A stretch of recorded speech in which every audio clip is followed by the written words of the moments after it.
ما فيهاش فيها حاجه يعني. ماشي. ماشي. شكله باين له اهطل ده. ايه يا ماما عملت ايه يا ماما؟ بقول لك ايه، انا بعد ما سيبتك من هنا لقيت الولد الصغير بالشكل معايا، قمت ماسك الولد التاني قمت مديله قلمين عشان بقى الراجل. قمت عامل ايه بقى كمان بقى؟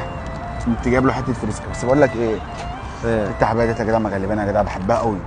بس انت مهين نفسك مع البيضه قوي يا عم بقول لك بحبها والله غصب عني.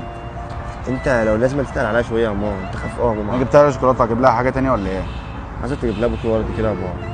بوكيه ورد؟ تكتب لها في قصيده. قصيده؟ بحبك مش قادر اعيش من غيرك والشغل ده. هي البنات اليومين دول بيحبوا كده. مش اليومين دول برضه؟ بس انا حاسس ان الجو حرر يا ماما. حرر منين يا عم؟ ده الدنيا يا عم كله تمام. بس انا عندي خبر مش كويس يا ماما. ايه الخبر مش كويس؟ فيها يا حبيبي. مين ده؟ اخوك كبير. ما انت ما قلتليش على الله يخرب بيتك. ايه يا معلم؟ ده بقى كنت بتقول على اختي. الفلوسكا حلوه؟ الفلوسكا حلوه. تمام يا معلم، انا عايز اروح بقى. بص يا معلم.